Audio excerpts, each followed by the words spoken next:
Hello everyone, I'm Tom Pounder, the online campus pastor here at New Life Christian Church, and I want to start off by just asking you a quick question.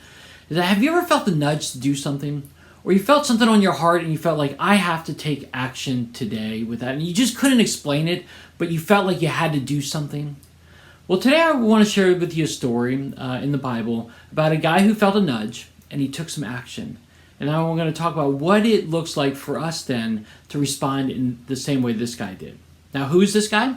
This guy is Nehemiah, and he's found in the Old Testament. In fact, there's a whole book of the Bible dedicated to Nehemiah. And Nehemiah literally is actually one of my most favorite people in the whole Bible. I love the story of Nehemiah, and we're going to kind of walk through just the first chapter a little bit today and see what he did. But at the time we pick up our story, the city of Jerusalem had been completely destroyed, and the people, or most of the people in Jerusalem, were taken to a distant country, like Nehemiah.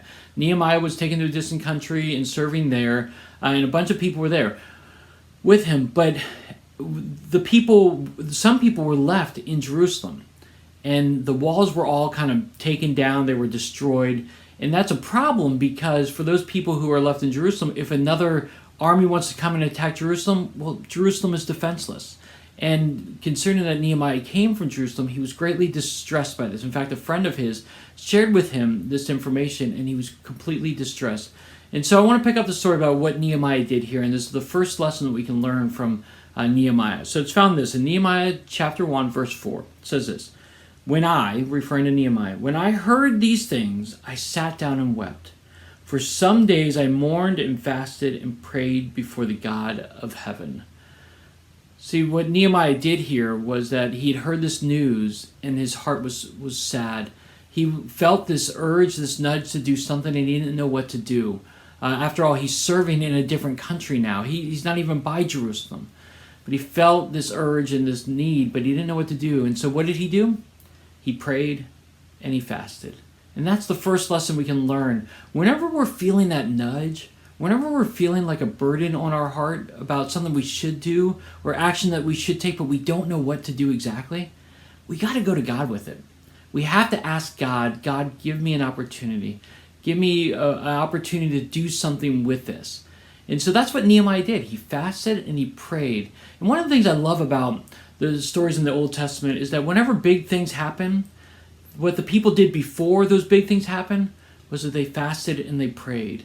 And so one of the things we can do whenever we're feeling that nudge is to fast and to pray and then allow God to open up opportunities, because God does open up opportunities. We continue to look at the story of Nehemiah, and where I pick up the story now, Nehemiah spends a long time fasting and praying. It doesn't say exactly how many days he did it or how many months, but he was fasting and praying.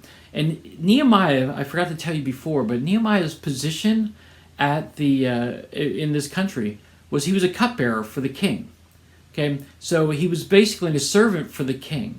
And so when we pick up our story, Nehemiah is taking wine to the king, and the king notices something a little bit different about Nehemiah, and he asks him a question. So he says this. He said, "Hey, Nehemiah, what is wrong with you?" And we pick up on chapter 2, verses 2 through 4. And Nehemiah responds, he says, "I am very much afraid, but I said to the king, may the king live forever, giving him honor and respect. Why should my face not look sad when the city where my ancestors are buried lies in ruins and its gates have been destroyed by fire?" And then the king said to me, "What is it that you want?"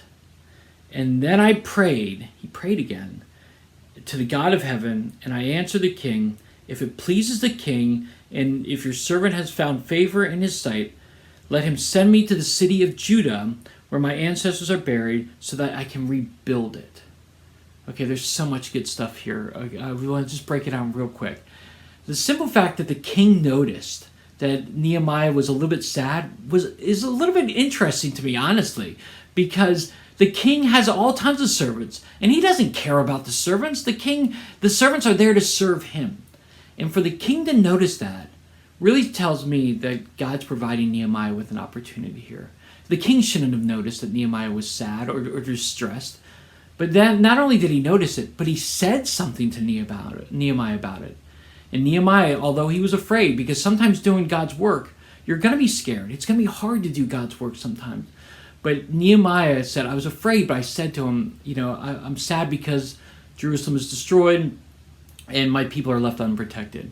And now this was the interesting thing about what's found in here. The king said, what is it that you want? The king asked the cupbearer, what is it that you want? I mean, that blows my mind, to be honest. The king gives two hoots about that. But for some reason, the king asked him. And then with boldness, Nehemiah said, let me go there. It's amazing the opportunities God provides for you. And the simple fact, I believe, that because Nehemiah was praying and fasting, he was aware of the opportunities that God was providing for him. And so the second lesson we can learn is when God provides you the opportunities, take that step. Take that step forward and go and take a step of faith, because God's opening up a door and an opportunity for you today. And that's what Nehemiah did. And here's the last thing I want to just point out real quick, is that Nehemiah went from a guy who was exiled to a foreign land. He went to be a cupbearer, which is a very low position on the totem pole, to where the king sent him back to Jerusalem and made him governor of it. He gave him power and authority to rule over Jerusalem. What kind of stuff is that? It only happens with God working. And because, again, Nehemiah was praying and he was fasting, he saw the opportunities that God was providing for him, and he took that step of faith. He was scared, but he was bold too, and he took that step of faith, and he allowed God to work. Guys, God's putting stuff on our heart right now. God's nudging us with something right now. We may not be able to explain it. We may not be able to understand it, but I can tell you this. The more we pray about it, the more we fast about it, the more our eyes are going to be open to see God's work. And the more our eyes are going to be open to see God providing us opportunities. When you see that, take that step of faith. Be bold. You can be afraid. It's okay. But be bold. Take that step of faith and see what God does. I bet you God does some great things. In fact, I bet you God's done some great things in your lives already in relation to this story. So if God has any cool stories that he's done in your life and you want to share them, definitely put it in the comment section below. I would love to hear your story and love to encourage you on that. Or you can simply email me, tomp@newlife.church. I would love to hear your stories. And if you got any questions too, put them in the comment section below, or just email me, tomp@newlife.church. All right, God's got some great opportunities on you. He's nudging your heart. Let's be praying, let's be fasting, let's be looking for those opportunities and see what God does. Hope you guys have a great rest of your day, and I'll talk to you soon.